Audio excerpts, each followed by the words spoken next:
Hello everyone, this is Dr. Swati Mishra from International School of Business Management at Suresh Gyan Vihar University, Jaipur.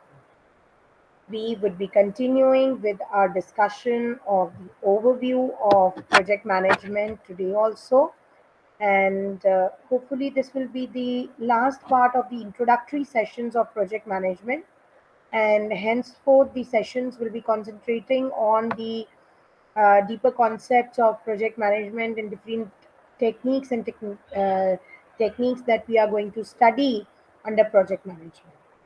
I really hope that all of you are thoroughly enjoying these sessions, and they are pretty informative for all the learners who wish to develop more and more knowledge in this sector of management studies.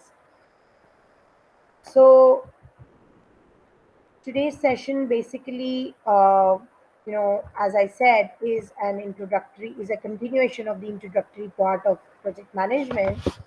And one thing that we have yet not discussed is the project management's environmental analysis, or I should say, the project's environment and its analysis. So, just like in any other stream, like we have discussed in marketing, we have discussed in advertising, everything functions, even we studied in business management studies that every business that occurs or any business operation that occurs, it actually occurs in an environment. So that environment is nothing but the project environment. Now when a particular project is being started and is running, there are multiple aspects of these, or I can say these environmental factors, which actually affect the project. And that is what we need to understand today. So, on the screen, you can clearly see a project's environment in three tiers: the internal environment of the project, uh, and the external environment of the project, and the project's environment in itself, right? So, a project environment would obviously include the education which is associated with the project and the team members, the personal experiences of the team members and the project lead and the stakeholders of the project, because they will also impact the project a lot. All the decisions related to the project would be taken on the basis of the education and the knowledge that the uh, members actually carry, and the experiences that the project members carry. And because obviously, on the basis of the education, the knowledge and the experiences that one has, on the basis of that, the project's decisions, the project's activities are carried out. Similarly, the work ethics, they are also an integral part of the project and the project team. So whatever business operations or the project operations are carried out while performing a project or performing the tasks of the project, whether every activity is uh, following the work ethics or the ethical code of conduct. We've already discussed about the project ethics and ethical code of conduct to be followed during a project. So, all those work ethics and the ethical code of conduct that are supposed to be carried out, they are also a very integral part of the project environment.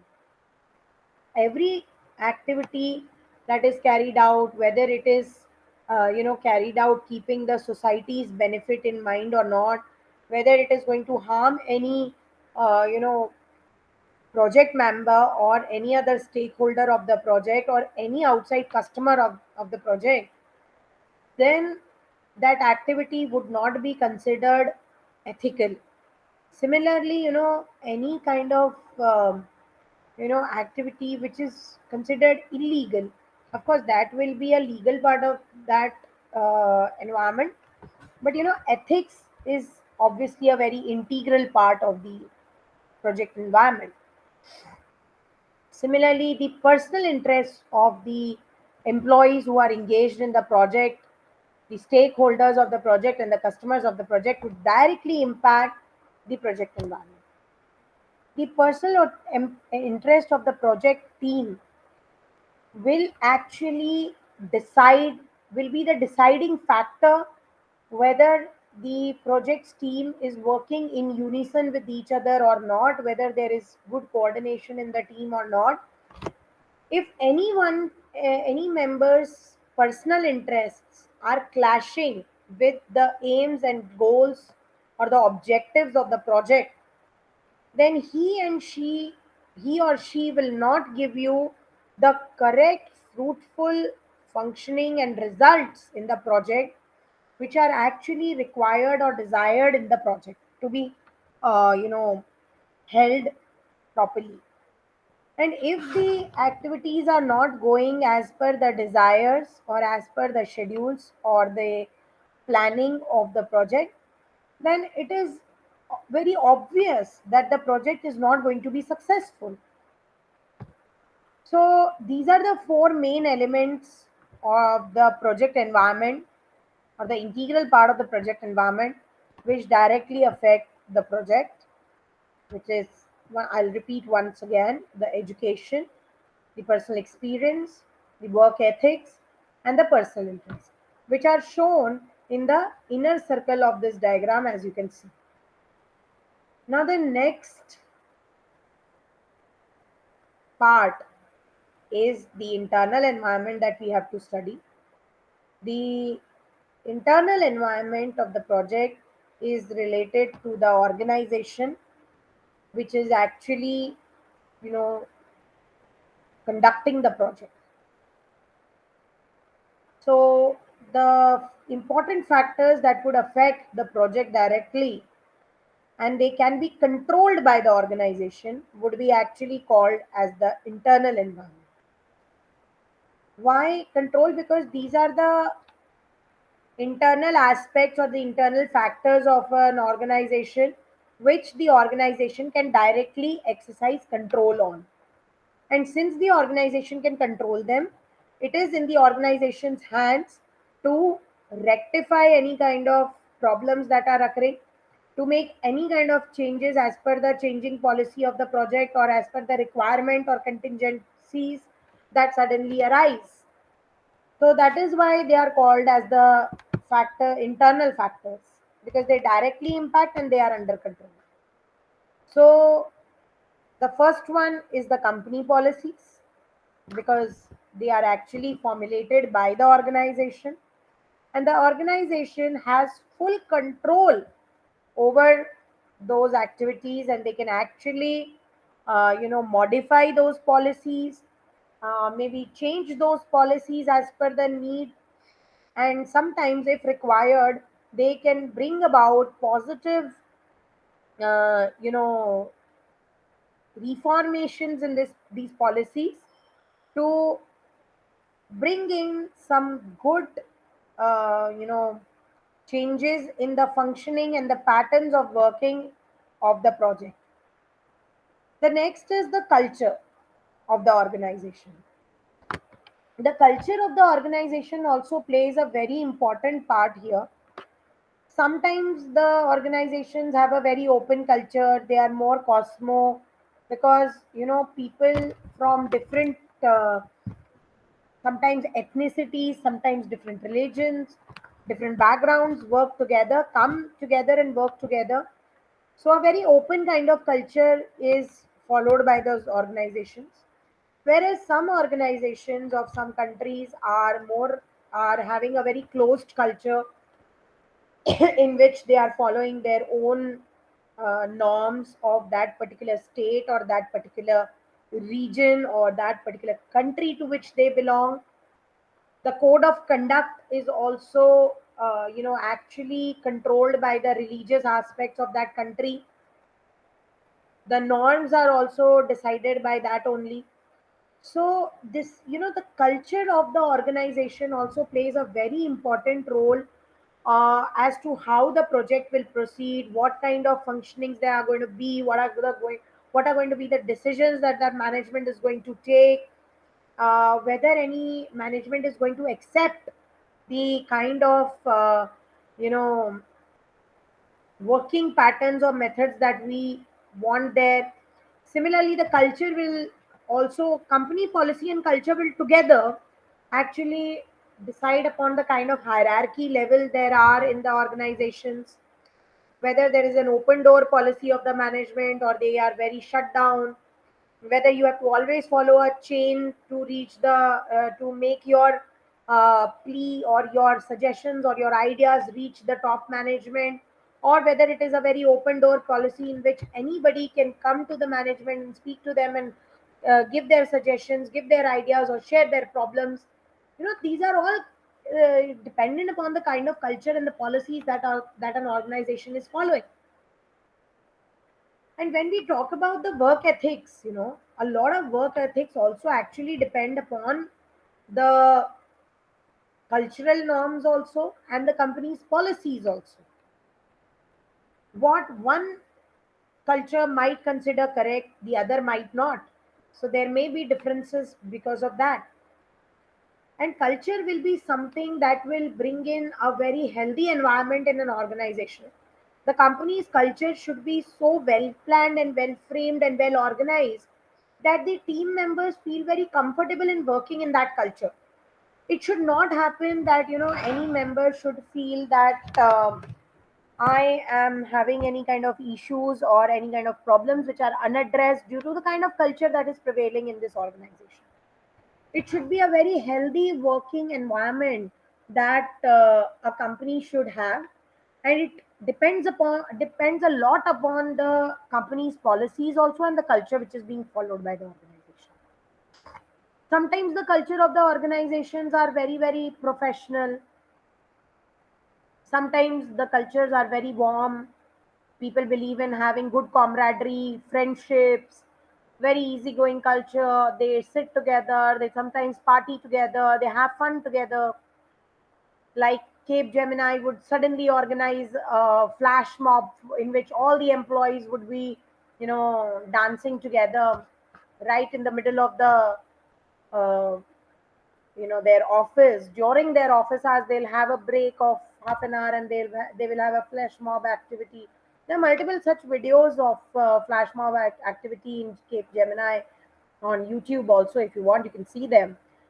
So some organizations have very open culture, some are very professional, in which people just believe in coming, working, and going. They do not believe in having any kind of, familiar ties, friendship, or anything generating in the organization. Where some organizations are extremely, having a culture of strictness and discipline and respect for the seniors and the senior junior type of a culture. So there are different types of organizations which are following different types of culture, and it will always the kind of projects that are taken up and the success. I will not say that one type of culture is more successful or the other is not, but the kind of ease that the team members have in working in that particular kind of culture would of course totally depend upon the culture that prevails in an organization. And sometimes, yes, there are preferences of people. One might say that I like organizations which are more professional. I'm not interested in having any kind of friendships in an organization. The other might be contradicting in the views, which depends upon person to person. And that is how people change their preferences upon joining a team for some project, depending upon the culture that prevails there. So that is why culture also impacts a lot on the functioning of the project also, because the kind of teamwork and team behavior that prevails in the project would of course affect the project's functioning. So culture will directly affect the project's functioning. Next is the resources that are available to the project and how they are made available, how are the relationships with the suppliers of those resources.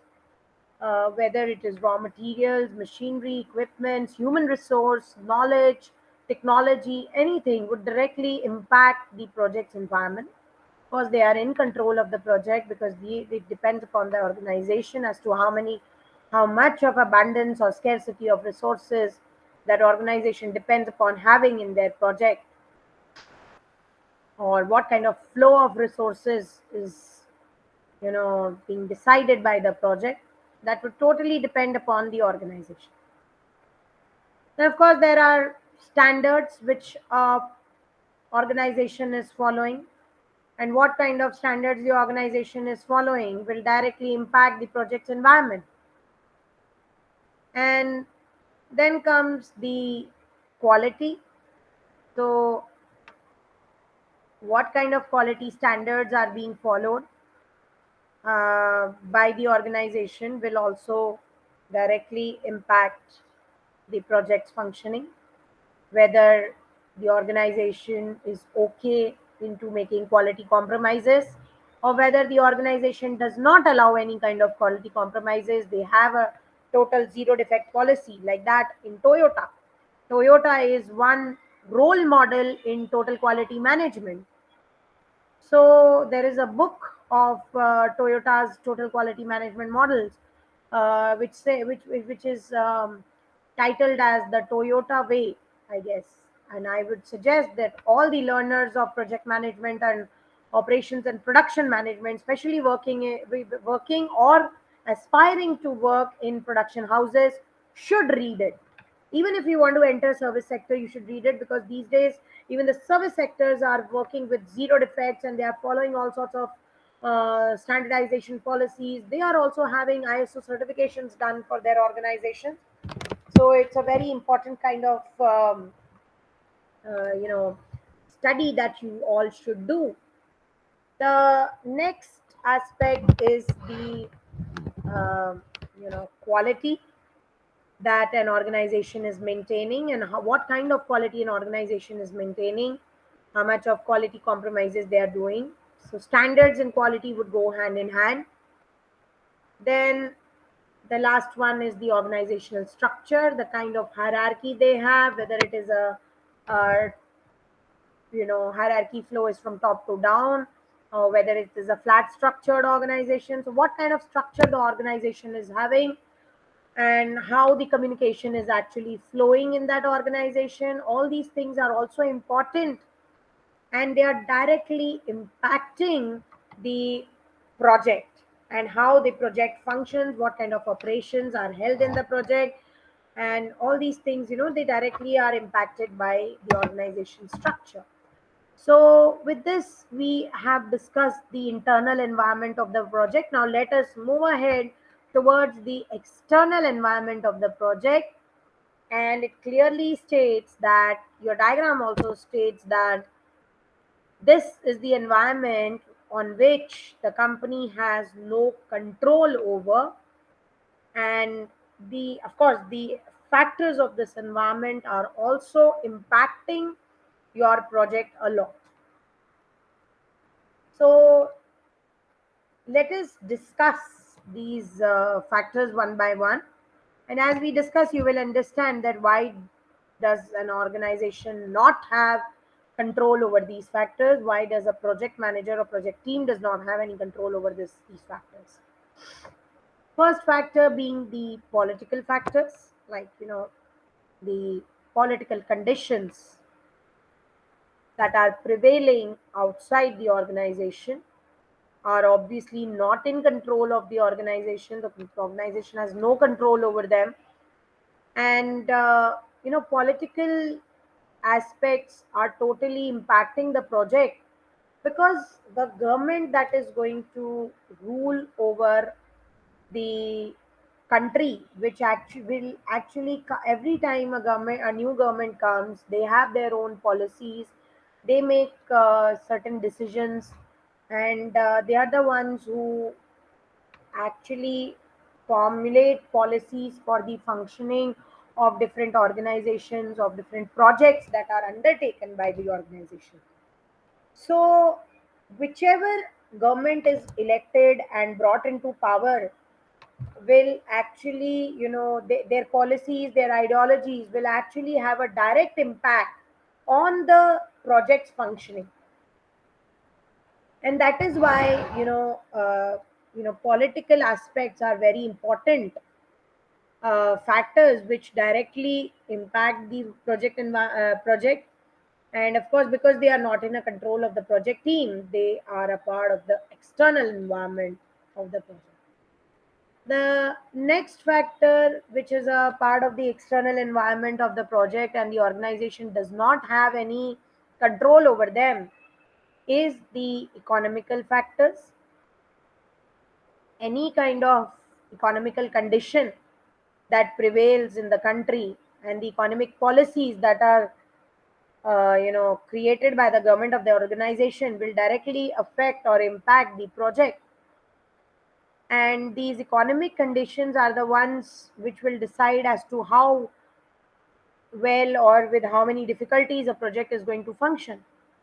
Say suddenly, if there is a change in the kind of government policies towards FDI, it might happen that a project which was actually relying upon the foreign direct investment will be impacted a lot.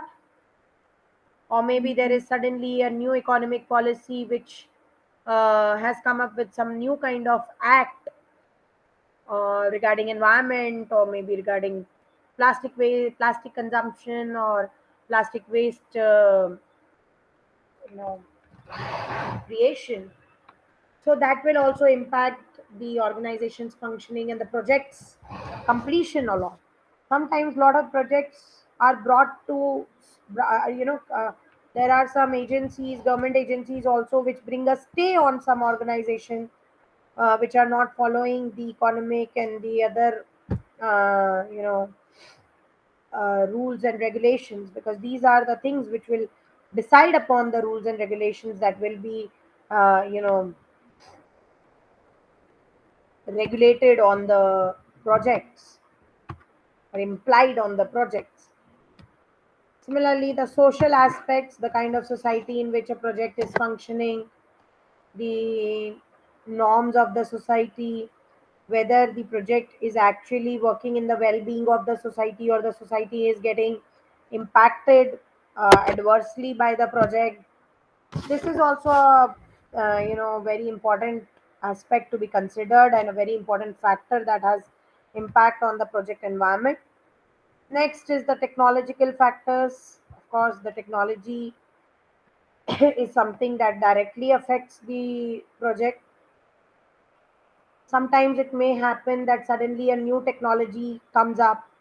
Of course, the project and the stakeholders of the project do not have any say over it. And when a new technology comes over, the existing technology of the project becomes very obsolete. And there are multiple examples of such cases where, due to technology obsolescence, the organizations fail to perform. Similarly, natural aspects, there could be suddenly a natural calamity which would bring a closure to a project or which would harm the project very adversely. Sometimes some types of occurrences in nature are very, favorable also. So nature is something that cannot be controlled. That is why it lies in the external environment, but has a direct impact, direct or indirect impact on the project. So, with this, I hope that you have clearly understood as to what I mean by the, uh, you know, project environment and environmental factors. I hope the learners are understanding what I'm explaining in this session. Let us now move ahead and discuss some further topics of the discussion today. The interested parties and the stakeholders of the project, I have already discussed them with you in my previous session. Let us once again discuss them in a further detail. The people or the group who are interested in the performance or the success of the project would be actually called the interested parties or the stakeholders of the project. So, of course, you know these people or the groups could be affected or constrained by the project that is being undertaken by any organization, and that is why they are called as the interested parties or the stakeholders. Then the next stakeholder is the project manager. Obviously, we have studied in greater detail about the project manager, and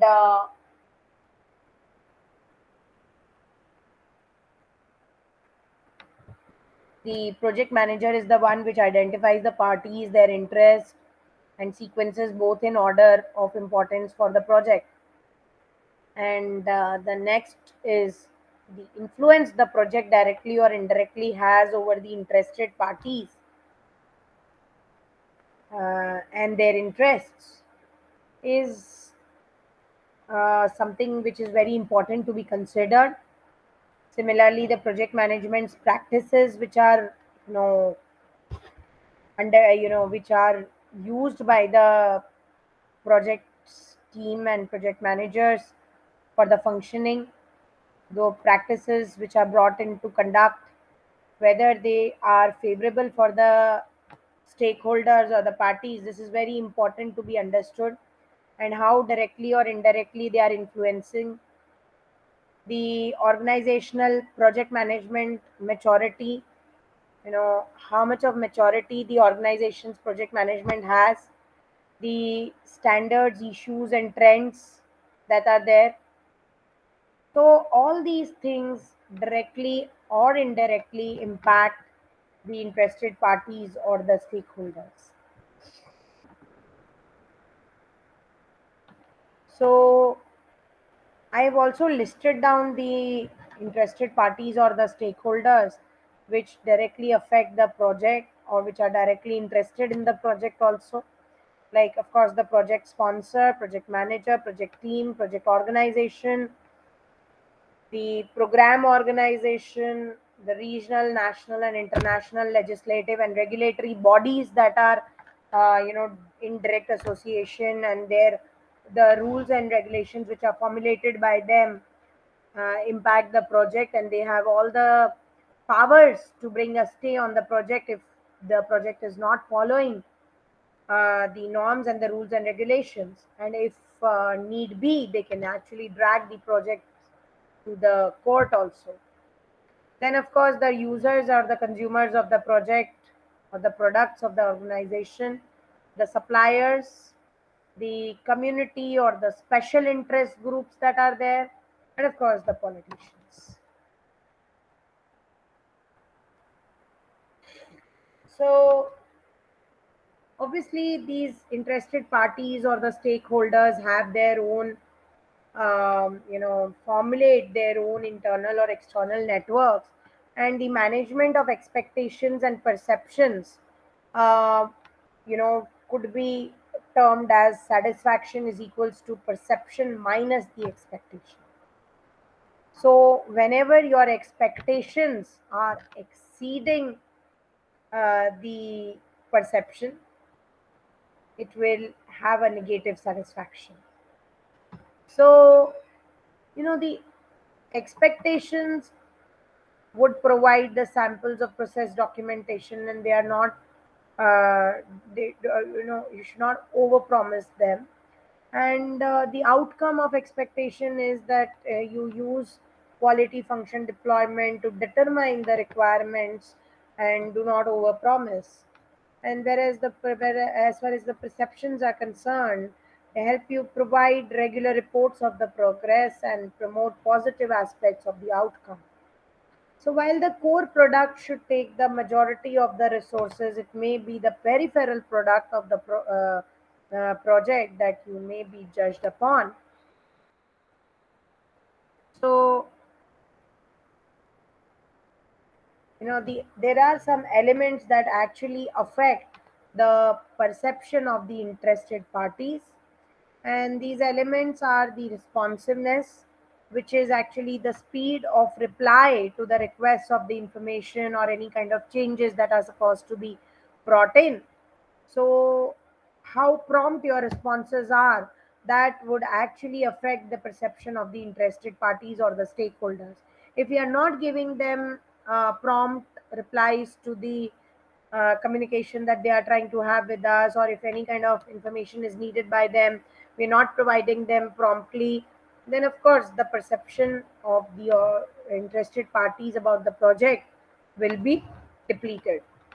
Then comes the communication, which means how readily the project team is ready to communicate with the stakeholders and provide any kind of information that they require. The next is the competence and the professionalism of the interested parties. The apparent ability of the project organization to deliver the outcomes would actually, mold the perception of the interested party. Then the courtesy, which means the style of treatment which is received by the stakeholders, will actually affect the perception that the stakeholders have about the project. So, which means that whosoever your stakeholder is, you really have to treat them very nicely with a lot of courtesy so that they always hold a good perception about your project. And the last one is the accessibility, which means the ease with which the individuals could be identified and contacted when the information is required.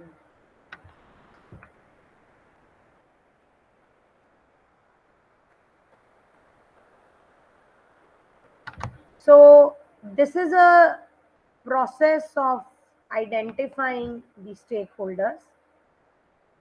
You know, there are inputs, like project charter, procurement documents, enterprise environmental factors, and the organizational process assets.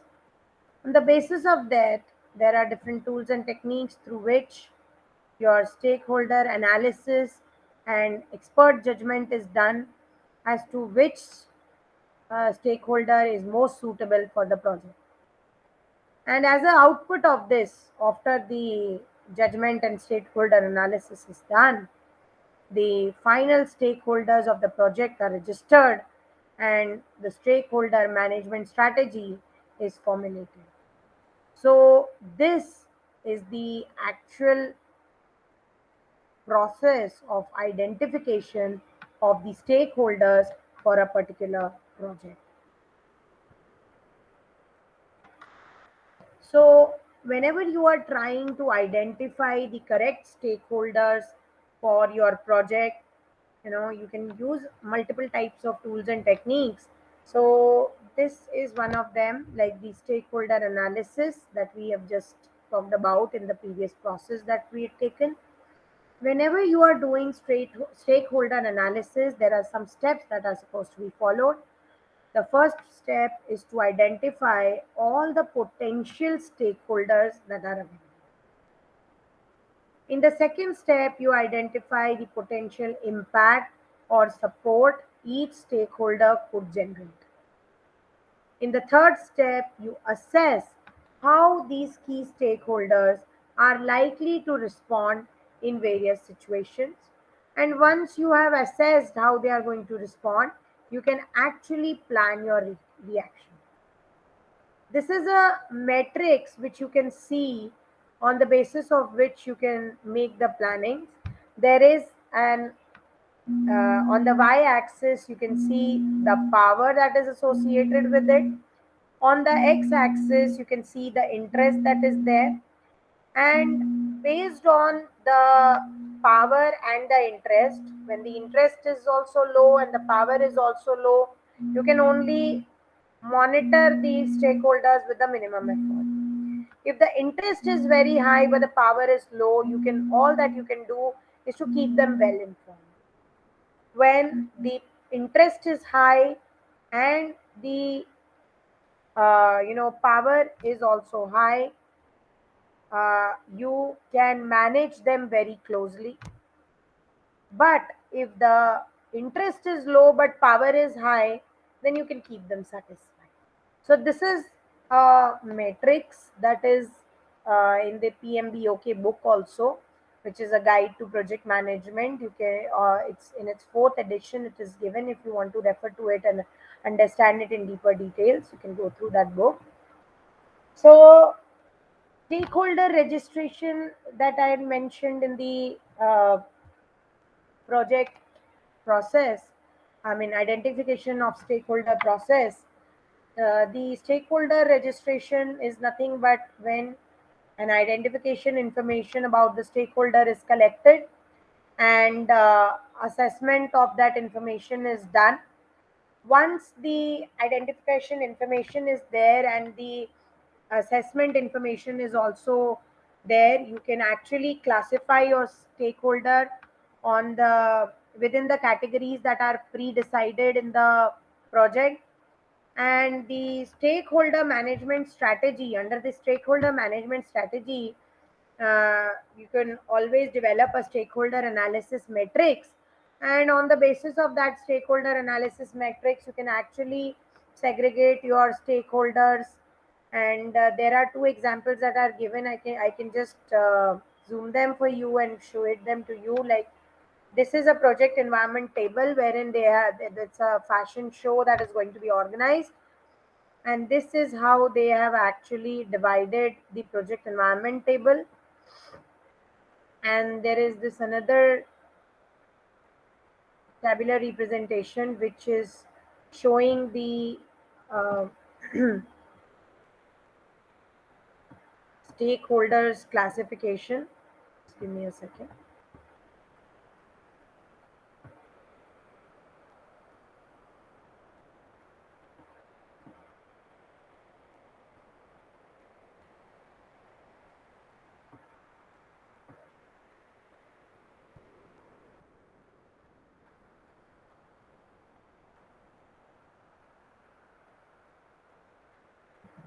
So you can see the stakeholder interest in the project, second column, assessment of the impact that the stakeholder is going to have on the project, and potential strategies for gaining support or reducing the obstacles with the help of the stakeholders. So these kind of tabular classifications of the stakeholders can be created by the project and the project managers, and this will actually give them a correct assessment of the kind of project members, the project stakeholders that they have. So let us move ahead after this identification of stakeholders. The next thing that I want to discuss with you people is the project management process. This is another very important part of project management that I wanted to discuss with you people. So, if I talk about the project management process, you can clearly see it on the screen, very well described over here. And the project management process actually begins with the establishment of the project management infrastructure.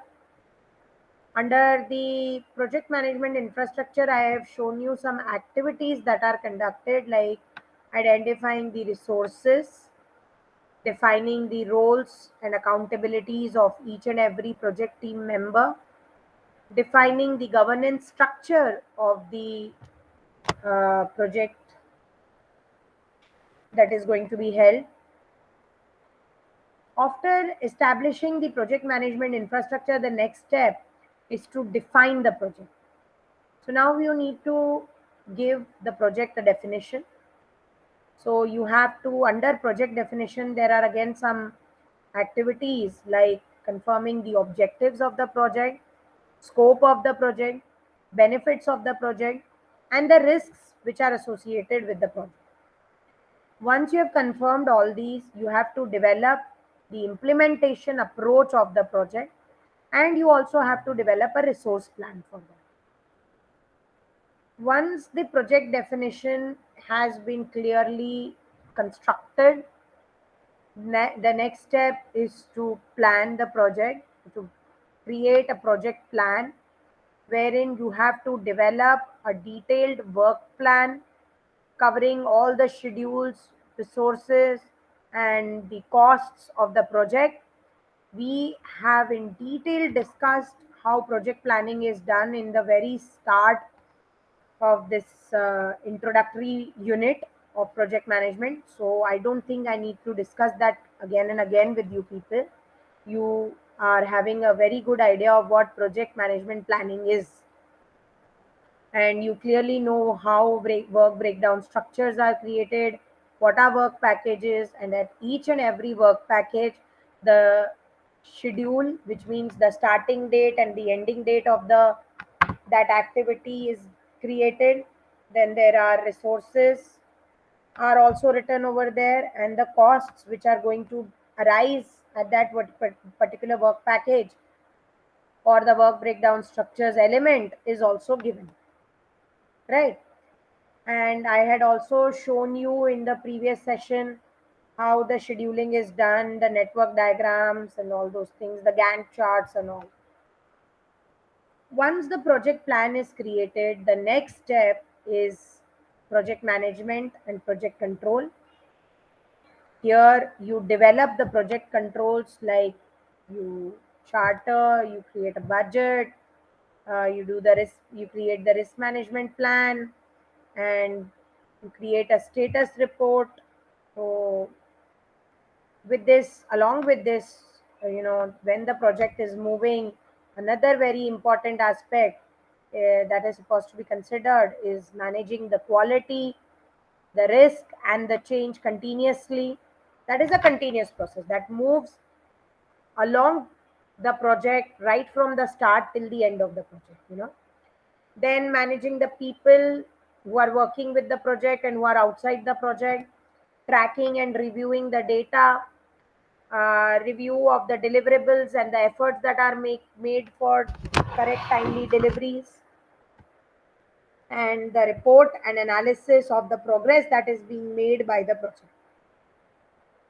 And of course, when the project moves ahead and finally reaches its completion stage, the closure of the project is also a very important task which has to be done in a very sincere and professional manner. No project closes down abruptly, right? So there are rules to close down the project also. Like you have to develop a detailed project report of while project closing, wherein each and every activities schedule and details are mentioned. The complete you know project implementation and review report is generated, and you also have to discuss the lessons that you have learned while uh, you know conducting that project, so that they can be used, they can be stored in the archives of the database management system or the information systems of the organization. And whenever an organization is actually conducting another project, they can use that information for the benefits of the next project that is undertaken. So, in this project management process, as this is another very good depiction of the project management process that I want to show here. You know, it shows how you initiate the project, and the you know when it is initiated, the roles and responsibilities, project description creation, team's mission and assignment, major milestones to be covered. All these things have to be, jotted down so that a correct plan to work can be made. The boundaries out of which the project should not move, which means the constraints, right? Then team identification, measures of success, how we are going to decide whether the project is moving in the correct pace or not. Finally, when the project is completed, how we are going to decide whether the project is completed successfully or not. Those measures have to be pre-decided right at the initial stage. Then the roles and responsibilities of each and every team member and the team heads and then the project lead have to be decided. And then operating guidelines at each and every step for each and every procedure that is conducted in the project have to be decided right at the initial stage. And then comes the part of aligning everything and then moving towards the planning part, of the work, wherein you are creating the work breakdown structures, master deliverables list for each and every task. You are doing the task planning, scheduling, budgeting, risk planning. The communication plan has to be created. The change management plan has to be created. The quality plan has to be created. And of course, the transition and the closure plan has to be created. Once the planning of the work is done, you move ahead towards endorsing the plan, and then actually implementing the plans. And while the work is going on, or while the project is getting conducted, you have to manage the scope, schedule, and budgets of the plan. You have to constantly monitor the risk, you have to manage the risk, manage the changes, and you have to communicate the progress, issues, and lessons that you're learning from each and every task to your stakeholders or the sponsors of the project and your team heads. And finally, you reach the transition or the closure of the project, wherein you can implement that transition plan also, which was created right at the start. And you have to review the lessons that you have learned from them. You have to reward and recognize, and you have to archive everything. And all this actually requires a lot of commitment from the team and the management endorsement, and of course a continuous flow of communication. So I hope that you have understood the project management process thoroughly, and there is no doubt left. If there is any doubt or any query about the project management process or any other topic that we discussed in this session, you are most welcome to post in your comments in the comment box. I would be really happy to answer to your queries, and I would also be glad to share the learning materials with you people. We are, for the societal benefits, and we are ready to share the learning materials with the people out there. And these sessions that we are uploading for the archives are not only for the benefits of the students of Suresh Ganviar University, but also for the society as a whole. I really hope that today's session was thoroughly informative for all of you. So, this is Dr. Swati Mishra from International School of Business Management at Suresh Ganviar University, Jaipur, signing off. Thank you so much for viewing this session. Have a nice day.